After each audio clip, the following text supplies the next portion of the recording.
Welcome back for those returning, and welcome to those who are just tuning in now. We are at Soul Sips, an all-vegan Caribbean spot, and my name is Dylan Katz. I'm a climate activist, and this is Robert E. Cornegy Jr., who is running for Brooklyn Borough President, and this food looks amazing. This looks fantastic. So this whole idea of living life in a plant-based diet sometimes gives people the idea that it's not flavorful and or tasty, which we've seen already twice that that's not the case. And it's actually beautiful. I don't know whether to eat it or take a picture. Yeah, honestly, I already took a picture, so I'm one step ahead of you. But yeah, I hate that stigma around plant-based eating because I'm personally plant-based and I cook a lot in my house. It's really all about seasoning. It's about how you prepare it. It's not just beans and rice, which obviously is here and it's presented well and seasoned well, but it's more than that. You can really create any food plant-based and it's flavorful and without hurting an animal, and it's better for the environment and it's healthier. So Dylan, one of the things we talked about in the past is that living the lifestyle of a plant-based diet, some of the barriers, or people have said some of the barriers are access as well as affordability. Exactly, which is a major issue. Which is a major issue, but we're here in the hood and these are beginning to prop up kind of all over the place. Yep. So we know that there's an appetite, figuratively and literally, for plant-based food and a plant-based diet. So it's great to be here. I want to thank you for exposing me. Of course, no. More people have to. Absolutely. And yeah, like you said, it's like slowly popping up, slowly emerging on it. Hopefully every single block very soon, and it's a great change. It's plant-based food is the future, and it's great to be in all areas, and it's important for people to be seeing all this amazing food and different cultures, and you can combine culture with plant-based food, and it definitely doesn't lack flavor, so that's great. So do you think that the more these restaurants are available, the more affordable it'll be? Usually that's what happens. Like the more competition, then the customer is the winner of that. Well, I would definitely say to that question, I would definitely kind of change it up a little bit, because I definitely think when people are more exposed to it, if there's more of a demand for it, I think then you'll see more of it. So then eventually that will hopefully turn it into obviously more accessible and then more also affordable. So I think definitely when more people are exposed to it and then the demand is higher, then it won't be so like, oh my gosh, like there's a new plant-based shop. It'll just be like, oh, there's a plant-based shop, and it won't be as much money. I hope, and hopefully with legislation and stuff that will be. You guys will be able to make sure that it isn't so expensive and that it's affordable for everyone, and it's not just for certain groups of people, that everyone can afford a plant-based diet. I was a little nervous because during the pandemic, restaurants in general had so much difficulty making it through. Some pivoted and shifted and went to a more online or delivery-based. But I was concerned for our newer restaurants who were vegan-based, whether they literally weather the storm. So I'm glad to see us being here and this weathered the storm. And at the last restaurant we were at also weathered the storm. Yeah. But if you can see, in that particular restaurant, there were many other things outside of just food. There was pastries, there were plants, literally. And a marketplace to get your weekly groceries. So yeah, that place is amazing. And honestly, I was very nervous about that too. I was like, are all my favorite plant-based shops going to be closed now? Like, where am I going to be eating? So it's nice to see that these places are still standing as life is getting back to as normal as it should be and could be, so it's great to see it. What do you think comes first, the chicken or the egg? Do you think the food and the restaurants come first and draw people in, or people demand the food in the restaurants and therefore they exist? I never know which came first, the chicken or the egg. That's a hard question, because I think that if, say, like a place that offers meat serves like a plant-based menu, like my favorite place, one of my favorite places is actually in Brooklyn, it's in Williamsburg, it's Oregano. It has a plant-based menu and also has a regular menu, and I've talked to the owners that so many people, because it's an option there, they were like, oh, let me try the plant-based menu, and they end up loving it. Okay. And then that demand comes with that. Plant-based food is important, and I think we discussed that in the last episode, or the last interview, you might say. But I think I also really wanted to have another space to talk about another very important subject to me, and I think mental health is a very important subject that gets a lack of attention, but a majority of the people suffer from lack of mental health resources, and they suffer just with mental health problems. So I actually was wondering, if you were elected, how would you make mental health a priority and get rid of the stigma surrounding mental health? Because people are like, therapy is just for crazy people, like, which is just not true. Well, crazy rich people. Yeah. Oh, yes. And that's also another issue. So how can you make it? Okay, that actually goes into something else. How can you make it accessible? And how can you get rid of the stigma? And how can you implement it into your community? So first of all, the narrative has to be changed, right? Because the stigma, like you said, in minority communities in particular, ethnic communities, if you access mental health services, you're crazy. Yes. One of the upsides to the pandemic has been everybody now is complaining about anxiety and stress and using words that generally they didn't use before. Yeah. So now anxiety and stress can be directly related to and correlates to needing help and services. Mm-hmm. So for me, one is we've had a narrative and we've joked about it in my community about making mental health sexy or accessing mental health services sexy. Yeah. That's funny. I like that. Yeah. And so coming to talk to you, I was acutely aware. I said I don't want to talk about myself, but I do have to say that because I have I come from a history of mental health services. We talked about before. I believe that I had the pleasure of playing professionally abroad. When I came home from playing overseas and had earned a few dollars, the first thing I did was open up a residence for mentally ill chemical abusers. And at the time that we opened the residence, it was solely because in the early 90s, if you had mental health issues and substance abuse issues, they didn't treat you in the same place. Yes. So the dually diagnosed would have to deal with one thing at a time, and we found that didn't work. So treating co-current disorders became a priority, and so we were the first referral source for St. John's Interfaith Hospital and Woodhull Hospital delivering services. So I was aware from day one about the pitfalls of not being able to access mental health services while accessing substance abuse services. So listen, what I believe is that, again, we got to change the language. We got to make it more sexy, for lack of a better term. Just make it more like normal, like to talk about in everyday life. Like it's not something to be so ashamed of. It's nothing to be ashamed of. And what we found now though is that because everybody is under so much stress, whether it's financial, whether it's the threat of eviction, whether the pandemic has gotten people so heightenedly aware of the need for help. Yeah. That now people are not even thinking about it anymore.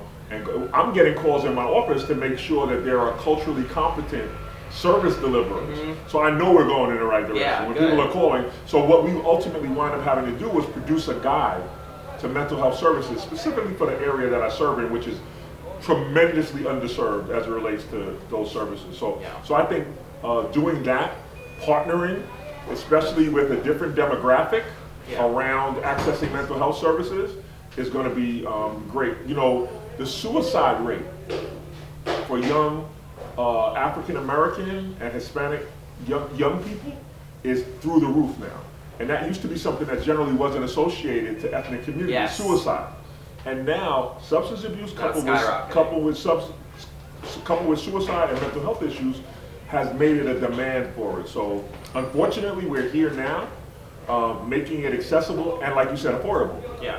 Yeah. Affordability again is another very big thing. It shouldn't be just for the elite to get therapy and get the help that they need. So it's very important to do the groundwork to make sure that it's accessible for all different communities. So that's very great. Dylan, breaking down those barriers, access and stigma, it takes a lot of work. So your partnership in this is something I really look forward to. Your platform and your ability to reach out to people in this wide network also lets them know that we can have a conversation about it, and they should be having conversations about it. And at the very least, you should find someone to share what you're going through with. Like, so it should be professional. But in the absence of a professional, you got to have a friend, a family member that you can confide in. Somebody you can confide in, and that's kind of what starts it. To begin to build a level of trust around sharing what you're suffering through. And you don't have to suffer alone. Exactly, and no one should suffer alone, and all these people that are suffering mental health related issues to realize that they're never by themselves, that you're one in a million that are feeling the same exact way, and it's nothing to be ashamed of. So I think that's very important to provide the resources and the materials to make sure that everyone can seek the help that they need. And that actually goes into another question I wanted to ask you. So personally, I love nature, I love green spaces, and I'm fortunate enough to have a lot of that in my own community, but not all communities are as lucky. And green spaces have been known to serve a therapeutic approach, like with nature and everything. So if you were to be elected, would you try to implement any art, any nature, anything to get like the community just like maybe not talking to a person, but just being, your environment is so important, so being surrounded by a nice environment is very important. So people have asked over and over again, what are the powers of the Brooklyn Borough President's office? And sometimes it belies what you're actually able to do. We don't have legislative and policy powers unless it's coupled with a council member. Yeah. What we do have is a very large capital budget and the ability to use zoning and land use. So you can actually literally participate in the renovation of parks, in making sure that development that happens in the borough includes green space. This stupid idea that in communities of color in particular and underserved communities, they make you choose between affordable housing and green space. And it's like two like major decisions. Should I choose to be happy? Should I do, like, it's like... Right, so it's crazy to me. Me as borough president, make sure in every single project we have a little bit of both. So you have some affordability, but you also have access to green space. I grew up as a Southern Caribbean kid, and we would, on the last day of school, our clothes would be packed and we either went south or we went to the Caribbean with the sole intent of us being able to marry ourselves back to the earth. Yes. And I think every child should have that opportunity, and they shouldn't have to travel. Everybody doesn't have the resources to travel southward. So you should have your parks upgraded and updated, and there should at the very least be some place where you can take your shoes off and walk, whether it's on the sandy shores of our Brooklyn beaches or in our green space and parks. And we can demand from developers. In my district, we built projects that on the ground floor didn't have any green space. We put it on the roof. Yeah. Or we put it somewhere else. So if that's a priority, and it's a priority for me, in every single project to have some green space, not only accessible to the people who live in the development, but to the community at large. Yeah, and that's great to implement it into however way you can. Like you said, if there's no room here, you can try to get it on the roof. Right. Just making room to make sure that people can learn and grow and have the resources that they need is just so crucial. So that's great that you're doing so that. I'm excited about this partnership between you and I because you're demanding these things, right? So you're asking nice questions, but off camera, you're demanding, and through your medium and your platform, you're demanding these things, which I think people should know. So you guys see the nice Dylan, but Dylan is fighting hard on his platforms to make sure that people deliver those services, which, you know, some of us really appreciate that, some people don't, but I appreciate it. I appreciate that demand for green space, for mental health services, for affordable housing, and for a social justice platform that takes into account everybody. And so we have a saying that this should be a One Brooklyn, and One Brooklyn does include all of those things, so that we understand, or I understand that some of the social determinants to good health are obviously eating and plant-based diet and being, you know, and being nutritionally responsible. But also it's having good jobs and access to quality health. We talk about, in mental health, we talk about using Maslow's hierarchy of needs, which is an inverted pyramid, which at the top... I studied that in psychology. Exactly. So which at the top is self-actualization, but then there's love and security and safety and all those kinds of things. So thinking about that, that's how a community should build its foundation on those things. To be able to self-actualize. Yeah, that actually, mental health is not just therapy, it's not just green spaces, it's also making sure that they have the resources and materials to move up in life and to create a better future for themselves. So mental health really goes with all political issues, all political decisions, because you're not gonna have a mental health if like you're being evicted from your home, a good mental health if you're being evicted from your home, for example. So it's really, if you say, if someone like, if any person or politician or leader says that they care about mental health, and they should put their money where their mouth is and actually create a neighborhood, a community that creates good mental health for everyone by implementing important rules and laws and all of that and legislation. But it should be grounded, like you said, in what the people's needs are. Yes. And we know that there's a solid need for good quality, accessible, affordable mental health services, as well as green spaces that should be free. Yes. You shouldn't be able to, your access to green space shouldn't be based on your economic status. Exactly, Everybody should. Everyone should have, like, green spaces a couple blocks away from them. You shouldn't have to, like you said, you shouldn't have to travel all the way to, that's absurd. So for us here in Brooklyn, there's some neighborhoods that don't have access to green space and have to travel miles away to Brooklyn Bridge Park or to places like that, which are absolutely beautiful. But I got to ask you a question. So we've talked so much about your climate change activism and social justice activism. What is your major? What is my major? Okay, so right now it is environmental studies, which is no surprise. Duh. But I might be switching environmental studies to a minor and political science into a minor to combine those. Can't say I didn't see that coming. And combine those two. And then my main major would be education, because I think a lot of our problems, especially our climate-related issues, would be the lack of awareness about the issue. So I would love to teach climate-related courses in education, in classes, and just in general. So combine all my loves and all my passions into one thing. So just to encapsulate this, we asked last time where you saw yourself in 5 years. You left out the educational component to that. So I kind of, no, after I said it, I kind of forgot, because I would love to teach at the animal sanctuary about climate education and all of our climate related issues. Here you go. Oh my gosh. And this is the other drink for you guys. Alright, I'm gonna dig in and try it. I'm gonna dip it in some hot sauce. Yeah. So Dylan isn't waiting. Yes. Yeah. Enjoy it. I'm going to join you, Dylan. This looks fantastic. Thank you guys so much for tuning in. I really appreciate everyone for listening and watching, and be sure to vote June 22nd.